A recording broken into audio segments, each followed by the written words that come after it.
Bienvenue à l'Impasse Hôtel. Je m'appelle Juliette Chalon et je suis directrice générale de l'Hôtel l'Impasse. Mon équipe d'experts en consulting hôtelier est composée de Benjamin Lescure, notre revenu manager. Jules Ladagnos et Thomas Cassagne sont nos deux responsables des investissements. Roxane Grisetti est la directrice marketing. Et enfin, Thibaut Saint-Martin-Tillet est notre responsable des canaux de distribution. Cet hôtel est un hôtel 4 étoiles situé en centre-ville, comprenant 200 chambres standards et 50 chambres premium. Le restaurant a une capacité de 125 couverts et le bar lounge peut accueillir jusqu'à 50 personnes. L'Impasse dispose également d'une salle de conférence ayant une capacité de 200 personnes. Nous proposons différents services tels que Internet et le téléphone à l'international, également une piscine, un service laundry, room service et un parking. Notre hôtel est sur un marché de 11 hôtels en concurrence directe possédant les mêmes caractéristiques de base. Durant ces 2 dernières années, nous avons constaté une diminution graduelle de la performance de notre hôtel. On constate que le taux d'occupation diminue de 78 à 54% entre 2017 et 2019. L'ADR a quant à lui baissé de $20 en seulement 2 ans et le profit d'exploitation a quasiment réduit de moitié. L'objectif pour 2019 était d'acquérir et de maintenir le niveau de satisfaction de notre clientèle à un niveau égal ou supérieur à nos concurrents, d'atteindre et de maintenir la part de marché des chambres à un tarif journalier similaire ou supérieur à celui de nos concurrents. Et enfin, nous visons à générer un profit brut d'exploitation supérieur à 25% et un retour sur investissement supérieur à 8%. Le tarif journalier ainsi que le profit brut d'exploitation ont tous diminué durant ces 2 dernières années. Toutefois, le développement entrepris dans notre hôtel sur le marché et dans l'économie de manière générale indique des résultats encourageants pour l'année en cours concernant les opportunités d'affaires. Ceci est une bonne nouvelle concernant la performance de notre hôtel. L'Impasse Hôtel souhaite adapter ses prix à la qualité offerte à ses clients.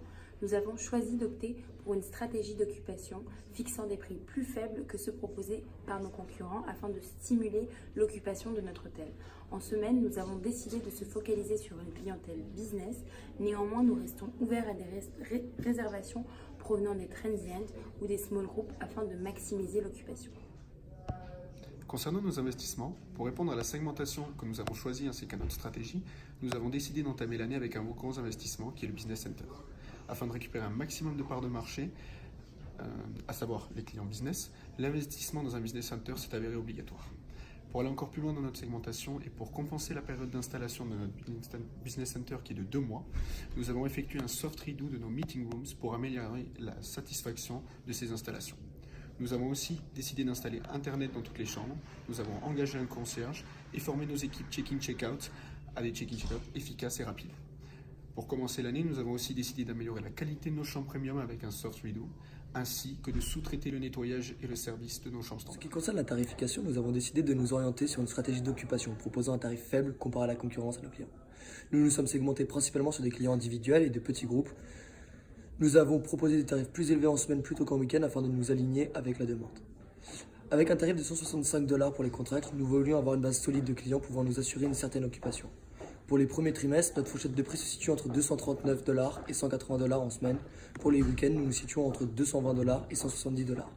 Nos tarifs ont faiblement augmenté sur le trimestre avec quelques hausses ou diminutions de $5 sur certaines catégories. Enfin, en mars, nous avons décidé de diminuer de $40 le tarif des tours afin d'augmenter notre taux d'occupation et d'augmenter de $20 le tarif initial des premiums afin de mieux s'aligner avec la concurrence. Avec un market share de 9,85% sur le trimestre, nous avons relativement réussi à attirer les catégories Qualified, Small Group, Package et Tour. Nous avons réussi à accueillir 13,18% des clients Tour en mars grâce à notre baisse de tarifs, soit une hausse de 2 points de pourcentage par rapport au mois précédent. La stratégie d'advertising que nous avons mis en place nous a permis de récolter rapidement un grand nombre de retours positifs de la part de nos clients et nous a aussi encouragé à garder une certaine stabilité tout au long de l'année. Il était nécessaire de savoir ce que pensaient nos clients ainsi que ce que faisaient les membres de notre concept. En ce qui concerne notre stratégie mise en place pour le premier trimestre, nous avons d'abord investi de petites sommes aux alentours de $6 000. En ce qui concerne les canaux de distribution, avec un quart de nos chambres pour seulement 7% du profit, nous avons fait l'erreur stratégique de compter sur les GDS. Bien qu'en ayant octroyé une bonne partie de notre budget marketing, cela n'a pas beaucoup fonctionné. En l'occurrence, la bonne décision a été d'octroyer un tiers de nos chambres aux OTR très rentables, tout comme les ventes directes qui ont su compenser les ventes des GDS. À la fin de ce premier trimestre, notre taux d'occupation a augmenté jusqu'à atteindre 65% sur l'ensemble du trimestre, ce qui est 21 points de pourcentage au-dessus du competitive set pour ce premier trimestre. De plus, notre ADR Index est de 93 et notre RevPAR Index est à 108. Notre stratégie prix bas est jusqu'à présent efficace. Après avoir constaté les résultats de notre premier trimestre et la hausse de notre chiffre d'affaires, nous avons décidé de ne pas investir sur les 2 premiers mois de ce deuxième trimestre jusqu'à atteindre un montant suffisant pour nos fonds disponibles au mois de mai. Nous avons ensuite décidé de préparer la haute saison au mois de juin. Nous avons donc investi un quart de nos fonds disponibles dans la rénovation du front desk, un soft redo pour le lobby et autres espaces publics, et nous avons aussi décidé d'ajouter de la musique dans nos espaces publics. Toujours dans le but de préparer la haute saison, nous avons également effectué un soft redo dans la plupart de nos aménagements employés pour améliorer la satisfaction employée et pour diminuer le risque de turnover durant la saison. Notre deuxième trimestre n'a vu que de très faibles évolutions des prix. Nous avions de bons retours sur notre réputation. Nous avons ainsi décidé de faire stagner les prix afin de fidéliser les clients qui ont apprécié l'hôtel. Seuls les petits groupes et les tours ont vu leurs tarifs augmenter de 10$ et de 30$ respectivement. Avec un market share total de 10,26% sur le trimestre, nous nous sommes rendus compte de notre forte compétitivité concernant nos tarifs des week-ends, avec un market share total moyen de 11,1% sur ce trimestre. A noter, le market share de la catégorie tour a été excellent avec 15,99% en semaine et 18,12% en week-end en juin. Tout comme la catégorie package avec une moyenne de 14,51% sur ce trimestre. Pour le deuxième trimestre, nous avons reçu notre premier retour client qui n'était pas spécialement positif. En effet, les montants alloués à l'advertising se sont avérés être trop faibles et nous avons donc décidé dès le mois d'avril de plus que doubler notre investissement, aux alentours de 14 000 $. En ce qui concerne le marketing, il était important de faire parler de l'hôtel L'Impasse.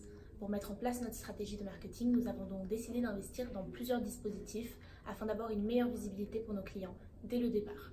Ces décisions nous ont fait dépenser un budget mensuel de marketing aux alentours de 9 000 $ et ont été maintenues sur les 2 premiers trimestres. Dans l'ensemble, la part des chambres accordées au GDS et au wholesale est beaucoup plus importante que le profit généré sur l'ensemble des 2 premiers trimestres. Nous notons qu'en avril, nous avons augmenté le budget advertising sur l'ensemble des canaux de distribution, plus particulièrement sur les ventes directes, beaucoup plus efficaces. En fin de trimestre, seuls 5% des chambres étaient attribuées au GDS. C'est une sacrée erreur, car 30% des chambres étaient attribuées au wholesale pour un budget de marketing équivalent. Et le marketing n'était pas en adéquation avec la distribution de chambres.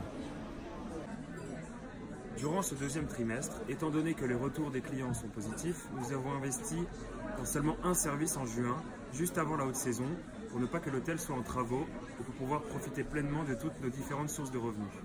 À la fin de ce deuxième trimestre, la qualité de certaines zones de notre hôtel laisse à désirer. En observant ce tableau, on peut voir que le taux de satisfaction générale est de 65%, alors que la moyenne des autres hôtels est de 67%. Nous sommes donc très légèrement en dessous. Le taux d'occupation durant ce trimestre atteint les 70%, alors que celui du compétitif 7 est de 62%. On peut donc dire que notre stratégie de tarif bas porte une nouvelle fois ses fruits. Pour faire face à notre contre-performance en juillet, nous avons dû revoir notre stratégie d'investissement et réfléchir quoi améliorer ou apporter pour retrouver notre courbe de croissance. Nous avons donc décidé de sous-traiter nos services de nettoyage et d'espaces publics, meeting rooms, parking et aménagements employés afin d'améliorer la satisfaction de ces aménagements. Toujours dans le but de retrouver une autre satisfaction, nous avons aussi décidé d'ouvrir un executive lunch pour nos clients premium et privilégiés. Enfin, dans l'optique d'attirer de plus en plus de clients business, nous avons décidé d'acheter un van consacré au trajet entre hôtel et aéroport, ainsi qu'un service de turn-down afin d'améliorer le cycle de nettoyage des chambres et du housekeeping. Notre troisième trimestre a vu les tarifs évoluer fortement en raison de la haute saison. De grosses erreurs ont été commises, nous avons essayé de resegmenter nos catégories visées, soit une hausse pour le mois de juillet de 60 $ pour les tours, petits groupes, et de 50 $ pour les packages. Parallèlement, nous visions des clients individuels. Nos tarifs Guaranteed et Qualified ont vu une baisse d'environ 20 $. Face à des pertes de marché considérables sur les petits groupes et les tours, nous avons décidé de remettre des prix se rapprochant du second trimestre afin de reprendre une croissance dans nos chiffres d'affaires. Lors du trimestre, nous avons également décidé d'éviter des clients Qualified représentant une faible demande. Beaucoup d'hôtels se renseignaient directement à l'oral sur nos tarifs. Notre stratégie a été de placer un prix très élevé, 500 $ afin de fausser le schéma Price Value Map. Notre hôtel se retrouve ainsi au mois d'août dans les prix moyens de la concurrence avec une forte qualité.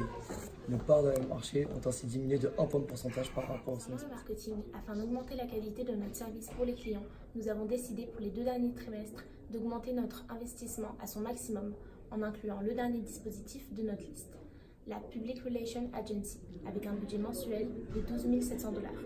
Pendant la haute saison, nous avons décidé en juillet d'augmenter notre budget advertising, notamment en ce qui concerne le budget des ventes directes et GDS. Les ventes directes à elles toutes seules concernaient 40% du budget advertising.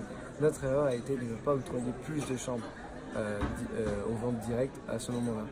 Pendant notre saison, nous avons imposé des trigger points plus contraignants pour nos clients, imposant jusqu'à 10% de majoration tarifaire sur le bar et 15% sur le package. À la fin du troisième trimestre, on peut voir que nous arrivons à maintenir notre taux de satisfaction supérieur à 60%. Nous sommes donc l'un des hôtels avec le taux de satisfaction le plus haut, donc à 67,5%, alors que la moyenne des autres hôtels est de 64%. Une fois de plus, notre taux d'occupation reste lui aussi au-dessus de celui du competitive set. Pour ce dernier trimestre, nous avons gardé la sous-traitance des rooms premium en octobre pour maintenir la satisfaction. Et afin de préparer la fin d'année et l'année suivante, nous avons décidé d'investir presque la totalité de nos fonds dans quelques rénovations, comme le front desk, les aménagements employés ainsi que le programme environnement. Nous avons aussi effectué des soft redos de nombreux aménagements afin de garder un taux de satisfaction élevé pour le début de l'année suivante. Enfin, pour finir, avec un résultat, nous avons fini l'année avec un taux de satisfaction moyen de 77% pour nos aménagements. Ce dernier trimestre, nous avons décidé d'augmenter légèrement notre investissement en publicité. Nous avons terminé l'année avec des dépenses aux alentours de 33 000 $. Nous savions que la fin de saison allait faire diminuer les prix des chambres. Cependant, nous avons estimé que nos prix initiaux restaient compétitifs face à la concurrence. Nous avons tout de même diminué le tarif de 10 $ des contrats que nous avions réévalués à 185 $ lors du troisième trimestre. Nous remarquons de très faibles évolutions de prix sur les catégories ne dépassant pas les 15 $. Nos parts de marché sur ce semestre ont été de 9,22% en moyenne, soit une faible hausse par rapport au semestre 3. Enfin, concernant l'année en général, nous avons fortement accéléré les week-ends. Nos tarifs ont été les plus compétitifs pendant plusieurs mois d'affilée sur beaucoup de catégories, comme les premium et les qualified qui ont été les plus bas pendant 8 mois d'affilée. Au quatrième trimestre, nous avons maintenu nos efforts en advertising, à l'exception des wholesales qui ne concernaient plus que 8% du budget.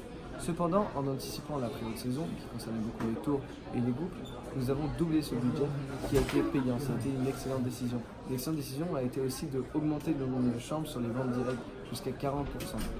Aussi, notre trigger point était beaucoup trop agressif pour la pré-saison que nous avons diminué jusqu'à 7%.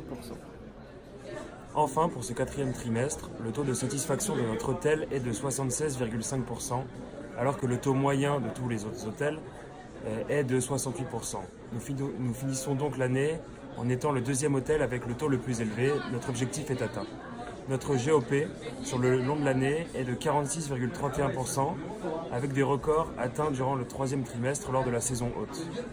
À la fin de l'année, notre RevPAR Index est de 104, alors que notre ADR Index est de 98. Cela signifie que même avec des prix moyens par chambre inférieurs à ceux de nos concurrents, nous sommes globalement plus performants que ces derniers, avec des taux de satisfaction au-dessus de la moyenne.